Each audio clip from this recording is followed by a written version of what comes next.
Video games are art.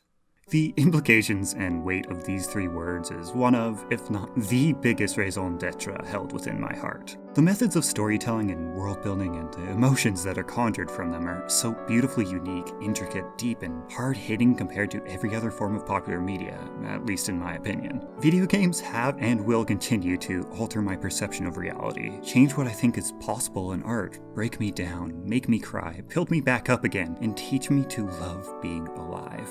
Not everyone feels the same as me, though.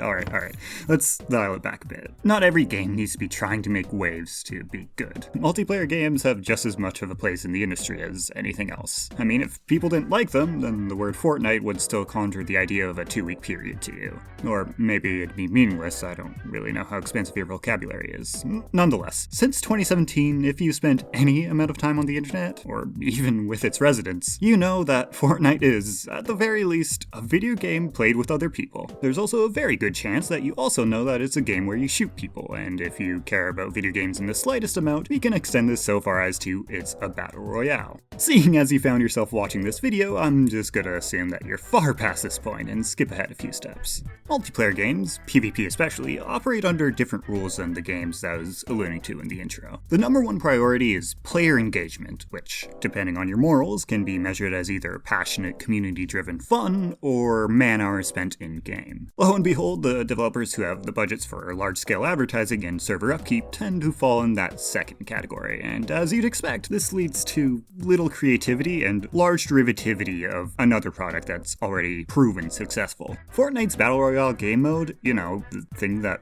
people care about Fortnite for, was just a quick cash grab ripping off the then insanely popular PlayerUnknown's Battlegrounds. Fortnite's main game mode, which was announced in 2011, was mostly a sort of Minecraft with guns deal, but because they riffed off of PUBG's sudden surge in popularity, Fortnite in turn exploded in popularity even harder. And as you'd expect from any industry in a capitalist society, it wasn't long until everyone who could scrounge together a dev team was trying their best to make their own battle royale. We're far enough removed from the BR hype train now that the dust is settled, and only the biggest, most successful battle royales are still standing. Approximately 4 of them, as far as I can tell. Of course, we have PUBG, the original, and Fortnite, the catalyst. Pretty obvious why those remain, although the specifics do get more interesting than that, but that's not within this video's scope. Then there's Call of Duty Warzone. COD was hands down the biggest name under the shooter umbrella for over a decade, so no real surprise that they had the momentum to pull through as well. Then, Apex Legends, I mean, sure, it has EA backing it, that definitely stands for something, but the franchise they built it off, Titanfall, really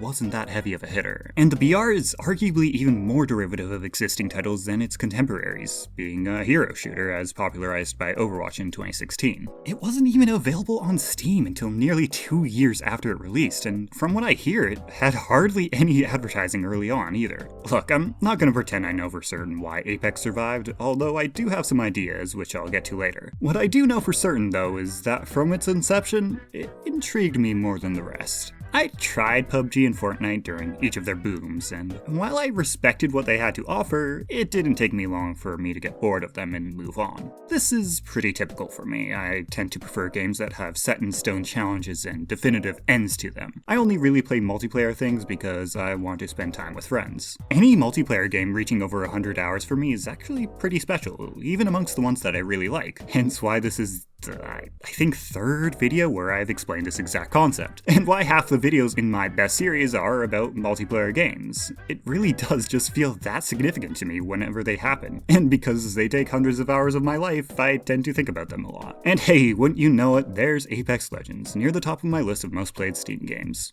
But you may note that this video is not in my aforementioned best series, as shown by the thumbnail and title's formats. Hi! For those that are new here, well, firstly, hi, nice to meet you, glad to have you. Second of all, welcome to Thinking Critically, my series of, I guess you could say, reviews, where I have a lot of negative things to say about the game in question. I'm not interested in just complaining or nitpicking the game to death, though. I actually hold a lot of appreciation for a lot of what the game does, and I'm really happy with the time I've spent with it. But, in my opinion, the game is far from perfect, and I think there's an interesting conversation to be had about both the good and bad aspects of it. And if you want, you could add on to what I have to say here, whether you agree with me or disagree with me. In fact, if my opinions piss you off enough, you could call me a slur in the comments, I guess. If you're the type of person to do that, I guess this disclaimer wouldn't really change your mind on that either way, so I'll make it easy for you. I'm trans! Sorry, we're dealing with capital G gamers with this subject today. Gotta weed them out early. So why not start with a little personal history with me and Apex Legends? Damn, I really look like that? As I said before, when it first came out, I found it immediately more intriguing than any other battle royale, although I can't quite remember why other than this vague feeling of, oh, I like hero shooters because of Team Fortress 2. Maybe I like the use of color in the first map and the equipment, I don't know. Either way, I didn't actually play it until it arrived on Steam in late 2020, since I absolutely despise not having all my games in one place. I can probably count on my fingers how many games I've played on a platform that wasn't Steam in the past 5 years, and none of those were through a different game launcher on PC. Ignore the fact that I played Fortnite through the Epic Games launcher back in 2017. I'm a changed person, I swear. I played a respectable amount during the initiating seasons of Apex Steam Rebirth, being Season 7, and after that it was mostly sporadic, only playing for a few days apiece during Seasons 13 and 16. Keep in mind, seasons in Apex last 3 months, similar to...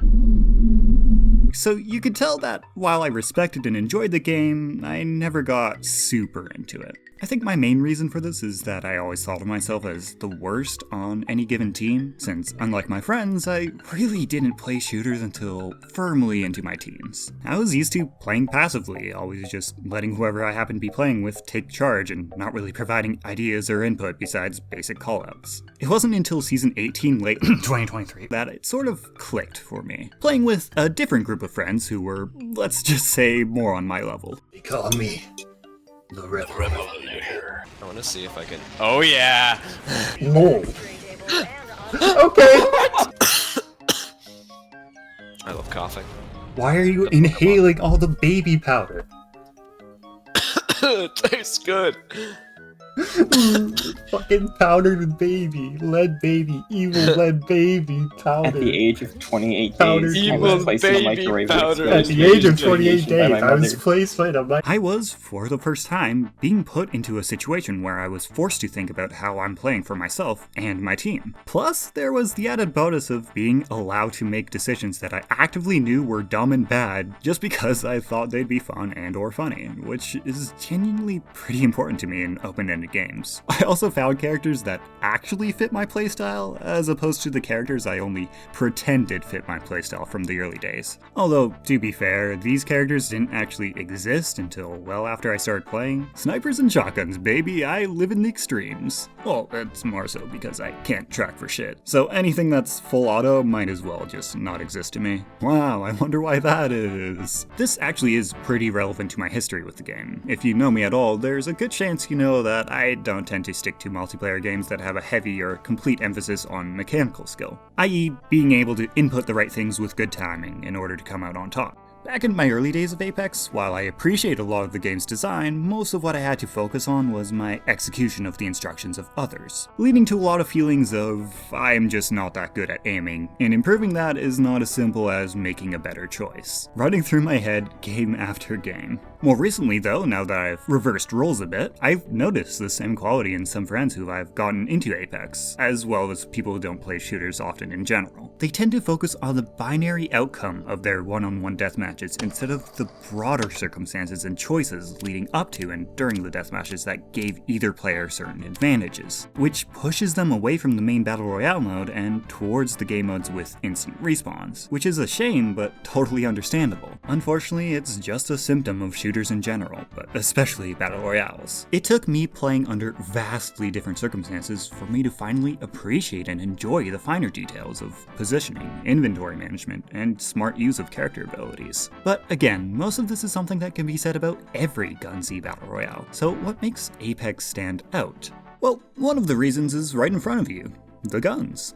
In my admittedly limited experience with first-person shooters, particularly ones that don't lock guns to specific characters, gun design seems to be very uninspired. The differences between weapons within each archetype tend to just be slight alterations to damage per bullet, firing speed, accuracy, and handling. In Apex, however, in almost all cases, every weapon has a very distinct feel and use case, and usually also a gimmick as well, even within the same archetype. Take, for example, the LMGs, the basic characteristics of one being generally having a large magazine size, and being most effective at a medium range, while still performing fairly well in close and slightly longer ranges. The game has 4 LMGs as follows. The Spitfire, the perfect archetypical poster child, checks every box on the criteria list and not much more. The Rampage, having the slowest fire rate of all full auto weapons in the entire game, save for shotguns, and consequently very little recoil, and also having the highest per bullet damage. But it could also be charged up using a thermite grenade, making it fire 30% faster, which is enough for it to feel, well,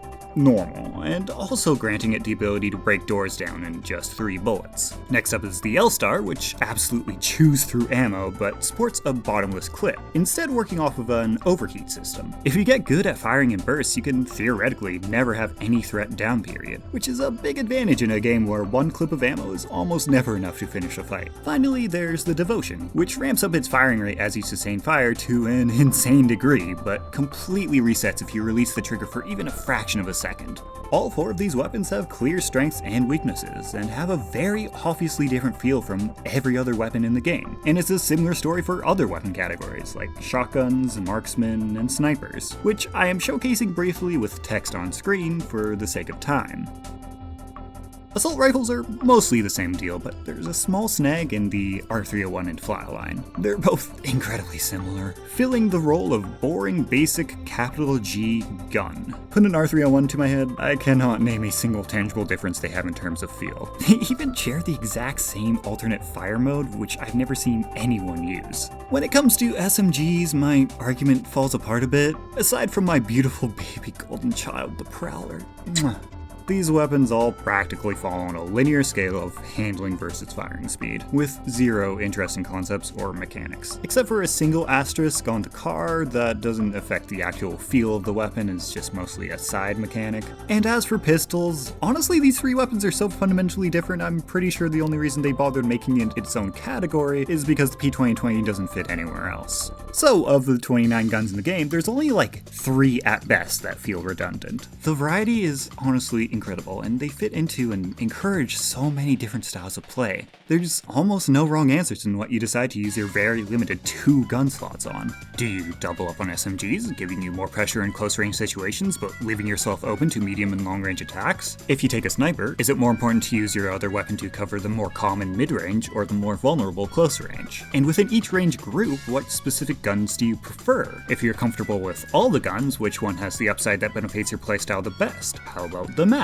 How about your teammates? Is it worth taking that gun you're more comfortable with when you already have good attachments on the gun you're holding? On that note, the way this game handles gun attachments is really good for minimizing the time it takes to loot, and also for helping new players understand what is and is not worth your time. Every attachment category, asterisk, follows a strict tier system. Gold is always better than purple, is always better than blue, is always better than gray, is always better than nothing. When you're looking at an attachment, it'll tell you if one of the guns you're holding can take it. If it's not better, then there's no pop-up and you can safely ignore it. The asterisk from earlier is optics. The tiers only indicate their maximum zoom level, and having maximum zoom isn't necessarily always the best thing for you. So it's largely up to preference and circumstance in that regard. Speaking of brute force segues, God, I love snipers in this game. It's no secret that sniping in most shooters is touchy at best, and I more often than not find myself in the crowd that is directly against them. Universally, there is very little you can do to counter a good sniper, since their threat range is just so much bigger than yours. At best, you can abuse movement or cover, but there's no limit to how good your aim can be, and you will always have to come out from behind cover eventually. In Apex Legends, though, things are a little different. Firstly, all bullets in this game are projectiles, not hit scan, meaning the bullets actually take time to travel through the air before hitting their target, and as they travel, they get affected by gravity. This means that past a certain range, if you don't account for how far away your target is and how fast they're moving, you'll miss someone walking in a straight line. No clicking on heads here, kiddo. You gotta buck up and take accountability. Secondly, Apex Legends has a longer time to kill than a lot of other games. With very few exceptions, an enemy at full health will always take multiple hits to kill. And considering that A, there's all the complications I already mentioned that make hitting your shots harder than normal, and 2, someone who gets shot by a sniper is likely to do everything they can to prevent getting shot again, getting actual downs is rare unless you get lucky with shooting someone who already happens to be injured, or there's otherwise a huge skill gap between the person shooting and the shootee. If you're not very familiar with the mechanics of Apex, you may think that this makes sniping pretty unviable, but there's actually a few reasons you might want to do so.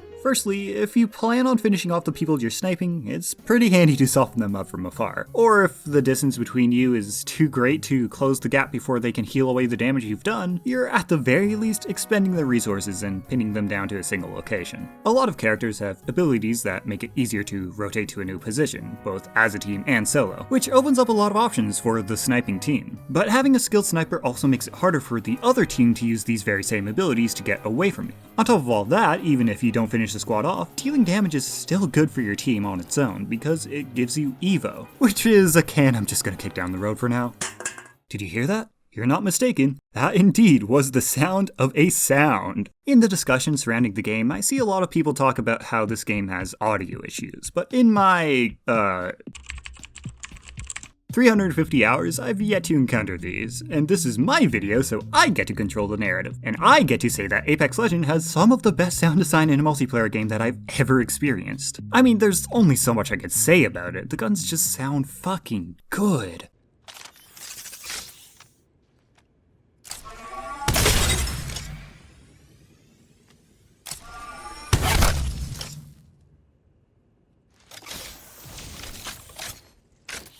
Arguably, more importantly though, the audio cues for what's happening around you are so fucking on point. The subtlest of footsteps absolutely cut through everything without actually having to be loud.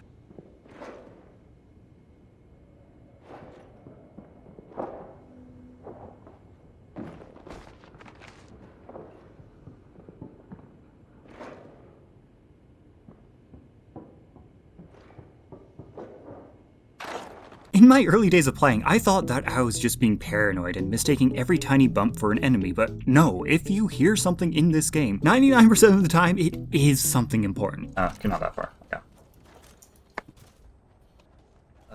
I forgot I had amiibos fighting. I thought I heard someone. So low. Yeah, I did too. With that last 1% being entirely made up of ambience that you haven't heard before because you're in a rarely treaded area. In Apex, it's incredibly rare for you to find yourself in a fight that you didn't know was coming, and you'll almost always know when an ability that affects you is being used, and that's all because of the sound. It also makes it much easier to find a fight, which is good because, controversially, I enjoy playing the video game, and the game likes it too. Apex encourages fights in the archetypical ways for the genre. A limited area play that shrinks as the game continues, and the ability to take anything from a fallen enemy that they happen to have. Usually this is enough to, at the very least, let fights happen regularly, but Apex does it one better by giving you resources through fighting that you can't just loot off the ground, in the form of shield evo. It's a pretty easy to understand concept. At certain thresholds, your shield, which for all purposes outside of healing is identical to health, gains 25 HP to its maximum, up to 100 flat. Now, there's other ways to gain evo other than damage, which I'm not super jazzed about, but getting in fights is by far the most efficient way, and someone who looks for fights will always come out ahead of someone who farms the other methods. In a game where the first person who reaches 0 health loses, those increases of 25 add up, and if that wasn't enough for you, they somewhat recently pushed this mechanic even further, with the first and second evo threshold also granting a choice between 2 character-specific upgrades. Each tier has unique upgrades, so you'll always be locking yourself out of 2 choices, and the choices themselves have a pretty wide range, from shorter ability cooldowns to partially healing teammates that you revive, to automatically reloading shotguns when you get knockdowns, to gaining a self-revive.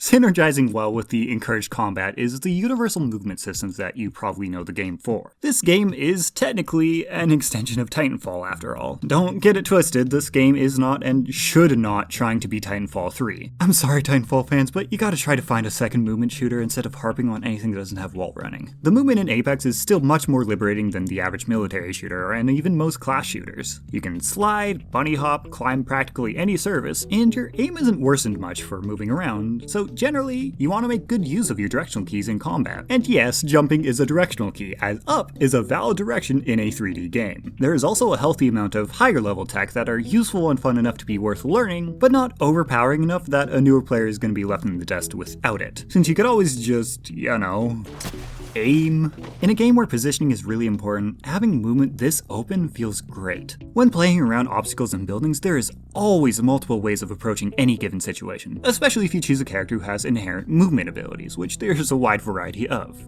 Admittedly, I'm more of a movement appreciator than a movement junkie. I don't find moving fast super important to my fun, but I know there's a lot of people who do, and for that, I think the character roster does a really good job at giving you anything you could want while still slotting in perfectly next to the non-movement characters in terms of balance. The prime example of this is Pathfinder, who has a goddamn grappling hook, but they limited enough that it doesn't feel completely hopeless for someone fighting them, but not limited enough to feel unfun or useless. This principle can be applied to every character in the game. There's so many options available that you're practically guaranteed to find a kit that fits alongside how you like to play the game, with abilities that are practical, generally applicable, and fun to use, without ever feeling overpowering to face in battle. I can probably count on one hand all the fights that I've had that were decided due to character choice. Influence, sure, but the developers are really careful to make sure that abilities only influence, or open doors, or close doors. Abilities can tangibly alter the method of approach, but never the results of that approach. There's little reason to pick characters based off meta, since you're almost certainly going to get more mileage out of someone who actually fits your playstyle, and this is reflected in character pick rates, where characters are more or less as popular as the style of gameplay that they promote. If I may indulge, I'd like to go over some of my personal favorite characters, a decision partially influenced by them being less than popular and partially influenced by my own ego. Just so everyone's on the same level, every character has a passive, a tactical, and an ultimate ability, and that makes up the entirety of their kits. Mad Maggie's passive, my second favorite character to play at the moment, makes her run at full holstered speed while she's holding shotguns, and briefly highlights recently damaged enemies. It feels good, makes it a little harder to catch her off guard, but nothing crazy. Her ultimate throws out this orb that bounces in a straight line, with each bounce dropping speed pads that increase run speed for both you and the enemy. When the ball encounters an opponent, it explodes, dealing some damage, and applying a concussive effect and knocking everyone back. Fun to use, applicable, but not necessarily game-changing. Her tactical is my favorite part though. It shoots out this drill that pierces through walls up to 13 meters thick and fires a long flare-like hitbox out that persists for 9 seconds. This can be used to scare someone you know is hiding behind a rock, interrupt a revive, block an escape option. You could get pretty creative with it, and that to me is really important. The character I consider to be my main though is Vantage, whose kit is built around being a recon sniper. Her ultimate is a, you guessed it, sniper, that does not take up a weapon slot that slowly charges bullets over time. It's a little bit special in that it doesn't actually have to be fully charged to use it, and you could just pretty much take it out whenever you want and put it away whenever you want. It does 50 damage on a body shot, and for the next 10 seconds or so, that person takes 15% extra damage, except for the ult itself, which actually does 2.5 times damage. Because her ult is fully kitted with attachments by default, you don't even need to take a sniper on the sniping character, which I think is a really interesting dynamic. Her tactical sends out Echo the Bat, who can be repositioned anywhere in a 50-ish meter sphere from you. When you hold the tactical button, you just launch yourself towards Echo. You could use it to get on top of structures, just to speed up regular movement, or you could set it up prematurely as an escape option. Her passive activates anytime you ADS with any sites that don't have 1x in their name. It automatically calculates bullet drop for you, which is a nice quality of life, but not crazy good since a lot of sites already have bullet drop markings on them. Where the passive gets good is the additional ability of marking every character within a certain range with these boxes. It also tells you the shield level of every member on their team so long as one person is highlighted, which is valuable information when choosing if you should engage or not. Possibly my favorite feature though is that it tells you the name of the character that is highlighted, because oh my fucking god.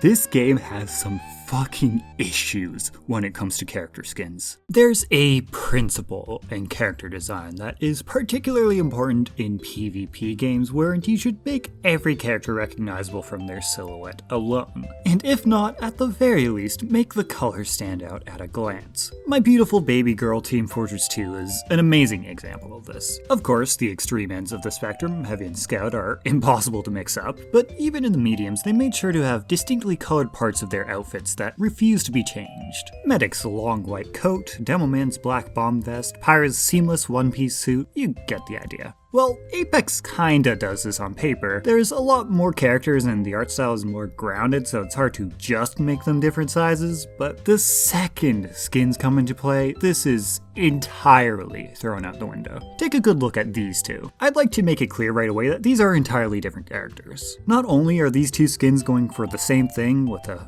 very similar color palette, Revenant's, this one, by the way, Revenant adds these wing-like bits to his back, which he doesn't normally have, which really intrudes on Valkyrie's fundamental visual identity as the flying character. Now, I know this may seem like an exaggeration. I mean, these are very obviously not the same model, even if they share some similarities, but this is not what you'll be seeing in-game. This is. Or this. Or this. Of course, that's just one pair of skins, and the fact that I bring this up at all surely means that I have more examples, right? Right. Exactly how bad is it, though? Well, Apex Legends is a free-to-play game, and since we live in... God... There needs to be a constant stream of income, otherwise the game becomes... lost media?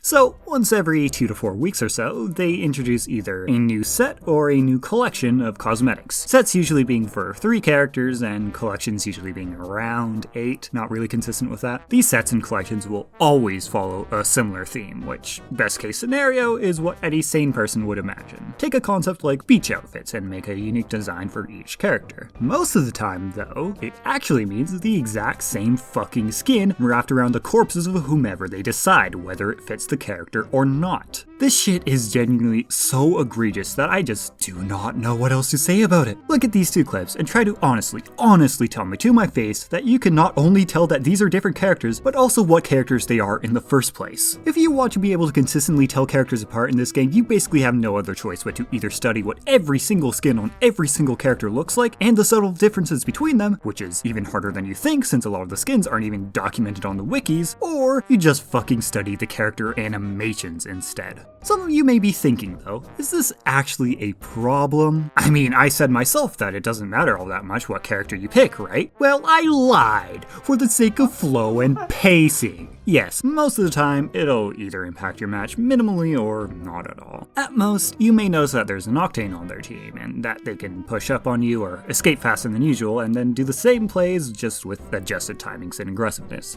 But Respawn kinda sucks at balancing their game sometimes. And some characters, you need to plan your approach around or you will lose. Look, I'm not gonna pretend I'm better than them. It does happen to pretty much every online game. And as this is an online game that receives regular balance updates, the problem children are always changing, and there's good stretches of the game's lifespan where everything is actually as it should be. But when it does get bad, well,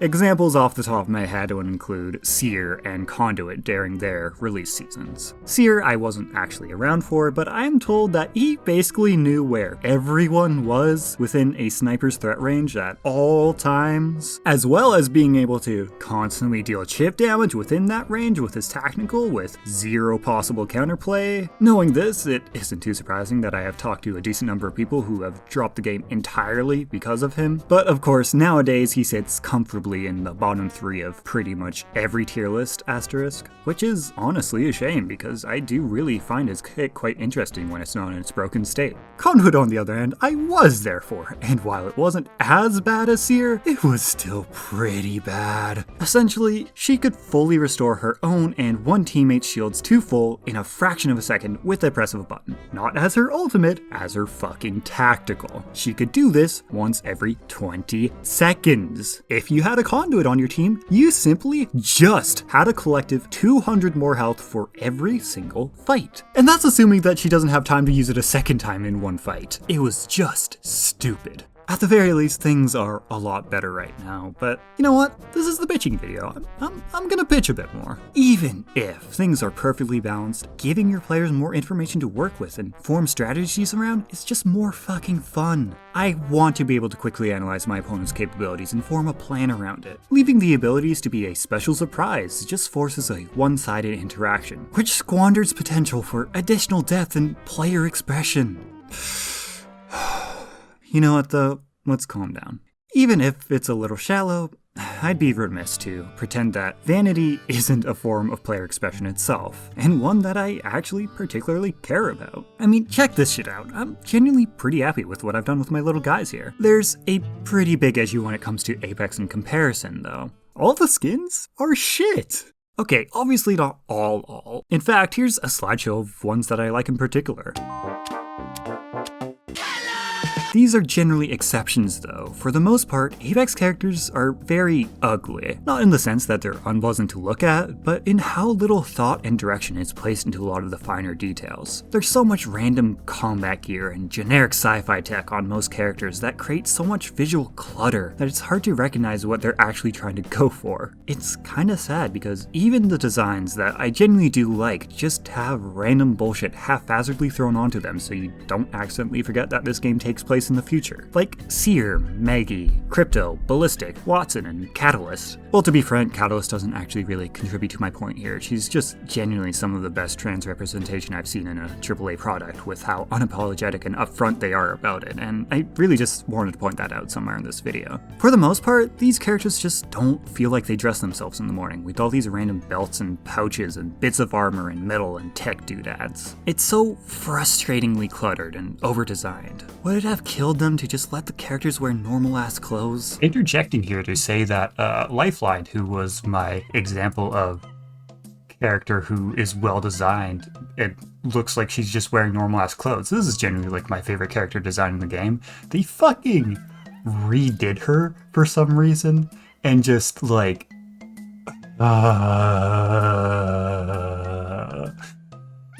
yeah, just kind of turned her into the problem that I had with every other fucking character in this game.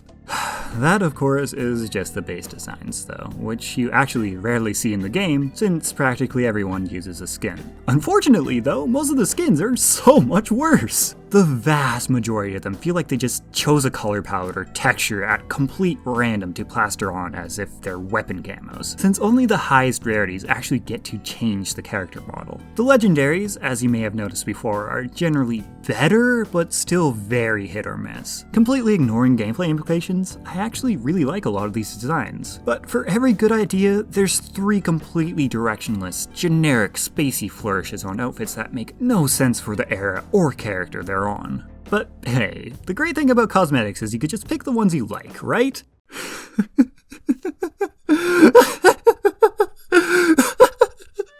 You fool.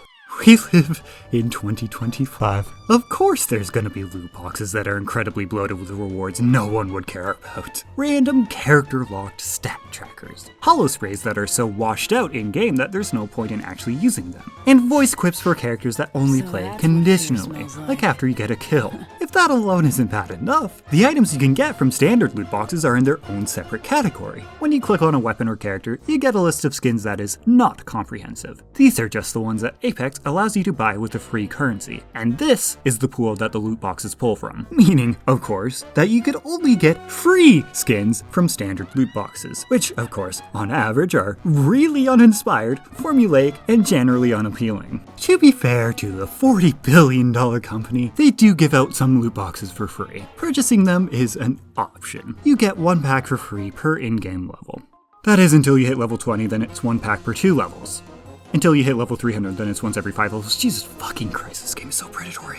There's also mythic shards, which can only be obtained from loot boxes at a less than 1% chance. These mythic shards can be used on either a character-specific skin that has different versions that you unlock with challenges, or the much cooler option of a melee replacement. Either a generic global one that you could use on any character, or a character-specific one with really elaborate animations and lots of fun lore stuff. I actually even managed to get one myself without spending a dime on packs. With only 200 hours in the game at the time, it was stupidly lucky. I am the only person in my friend group who has one, despite the fact that there's this number of combined hours between us. I actually really like these heirlooms in a bubble. There's genuinely a lot of thought and love put into each one, and they add a lot of personality to the characters and by extension the game in general. But the fact remains that the only way to get these is either by playing hundreds to thousands of hours of the game, or through actual gambling with real money.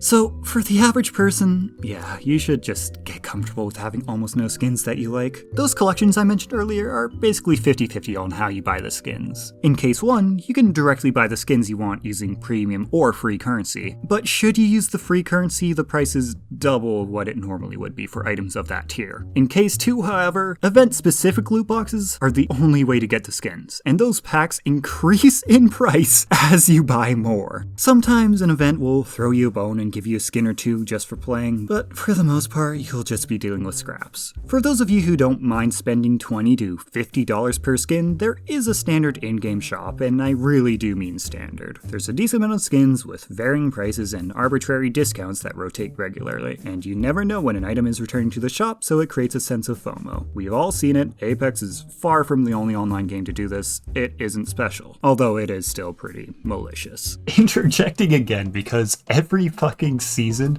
since I wrote the script, they have literally added a brand new way of predatorially monetizing this game. I have a fucking list of like 8 things here. Let me just run through them really quick.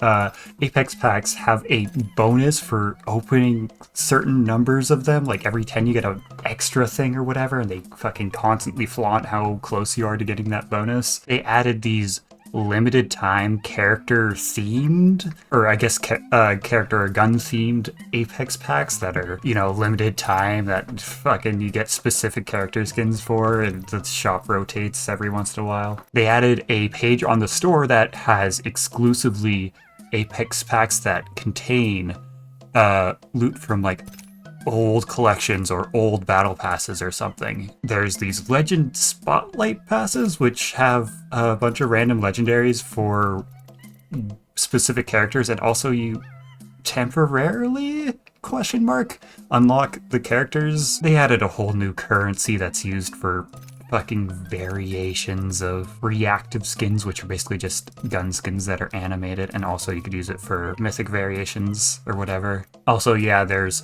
mythic weapon sets as well. This is the first one, and it is the only way in the game that you get grenade skins, which is a little crazy, but fucking whatever. Otherwise, it's just kind of a regular ass reactive, so I don't fucking know. I really gotta not swear so much I'm gonna get fucking censored. That wasn't even intentional, I promise. They added hot drops, which is basically they stole a concept from Valorant where they just randomly assign you a bunch of sale prices unique to you for like an exclusive amount of time. I don't really know how to describe it. It's not in the shop right now because it's a limited thing. And they added chained offers where fucking buying one thing unlocks you the opportunity to buy a new thing at a quote-unquote discounted price, and these prices are still obscene. Oh wow, 16% discount. Anyways, back to the actual well-scripted content. I'm so bad talking off the cuff. There's also the bog standard battle pass, with free rewards and paid rewards, and completing the paid pass gives you enough premium currency to buy the next one. Admittedly, they're trying to change up the battle pass as I'm writing this script, so I really can't say much about it. But at the end of the day, it's a fucking battle pass just like any other. And realistically, there's only so much complaining I can do. It's a free live service game. They need to monetize it somehow. And while I wish that they approached it with a bit more honesty, or at the very least with reasonable prices, let's be honest with ourselves, it's EA. This is the best we're gonna get. Setting the shitty parts aside though, battle passes honestly work pretty well, and there's not a real argument against them on their own. I hate to admit it, but I've genuinely been more inclined to play Apex over Team Fortress 2, which is by far my favorite multiplayer shooter, simply because it feels more productive to work towards earning small, tangible rewards. While I do find satisfaction in the improvement process process, like noticing my mistakes and altering my game plan in order to improve on the small scale. On the broader spectrum, I actually don't care about climbing competitive ladders or really even being able to call myself good at games. So when it comes time to decide on what games we'll be playing, it's just easier to rationalize going back to Apex Legends over anything else to work on the Battle Pass. Or if not, whatever event is going on at the time. Speaking of events, one of the most frustrating parts about not only the game in general, but just making this fucking video period is how they're handled. There's a bunch of different things they like to do for events, throwing all sorts of ideas at the wall to mix up the basic formula, but the big issue is not how the events play, it's what they remove to make room for them. Normally when you boot up the game, your options are as follows: duos, trios, competitive, which is also trios, and some bullshit off to the side. This is basically how it's always been, and people have gotten used to it. I've played in groups that focus primarily on all 4 of these individually, and these 4 options provide pretty much the perfect balance between what people want out of the game. Casual trios and competitive are what the game is built around, and providing low and high stake variations is all well and good. Duos make sense as well. Since the game is very team oriented, you're gonna want to play with people you actually know. And 2 is the smallest group you can have while still being a team, which means that even the busiest, or most likely loneliest of gamers can play the game as intended. Then on the side there's mixtape, which is for the people who are scared of Battle Royale and or thinking in general. When there's an event, however, specifically one that's a spin on the Battle Royale formula, for some godforsaken reason, they insist on outright replacing one of the casual BR modes. Maybe it has to do with server capacity. The game servers are pretty notoriously awful after all, like genuinely the worst servers I've experienced in any AAA game kind of awful, but who knows for sure. Sometimes they replace trios specifically, and sometimes it's duos as well. If you don't like the event, best case scenario, you're forced to play competitive, which, despite having all the same rules, really isn't the same experience, since people just kind of play differently when there's a rank on the line. Worst case scenario though, you have to either kick someone out of the group of 3, or just suck it up because you can't find a third for comp. Most of the time, the events really aren't that bad. I think there's been a total of 1 time where I've actually preferred it to the base game, but at the end of the day, the game is still mostly there. It's annoying booting the game up and seeing that you aren't going to be able to engage with the game as you expected, but it's not like you're completely barred from playing it in the first place, right? Right? Right? Right? Right?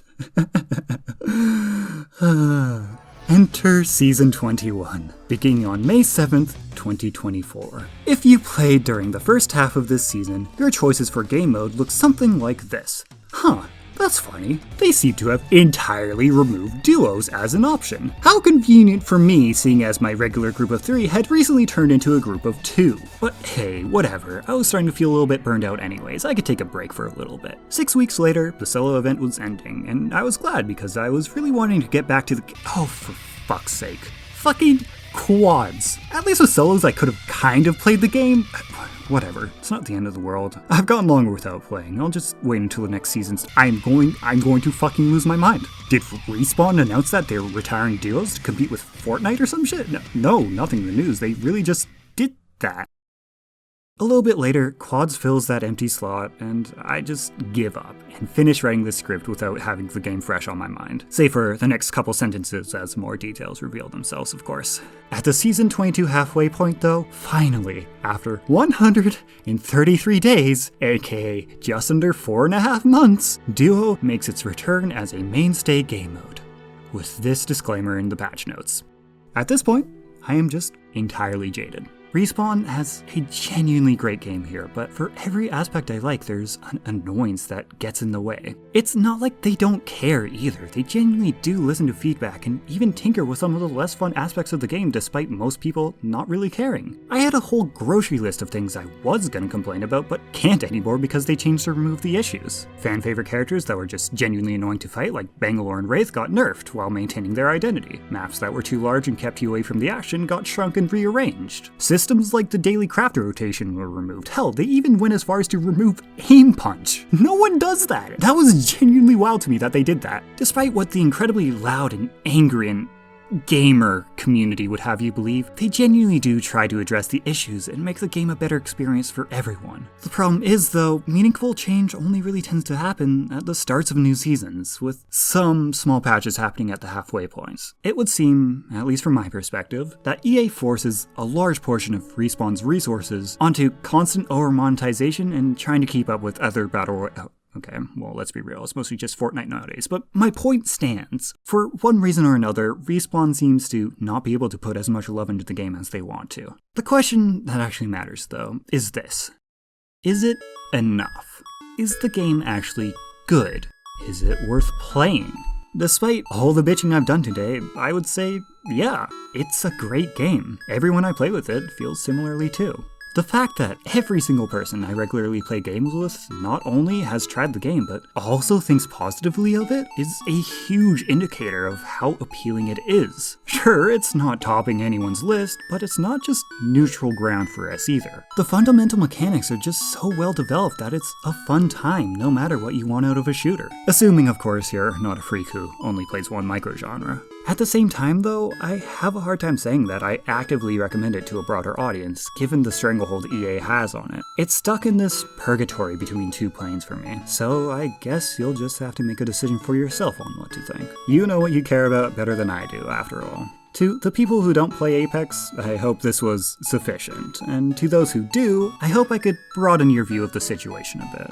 To everyone, though, no matter who you are, at the very least, I hope you were entertained. Thanks for watching, and I hope to see you soon, for real this time.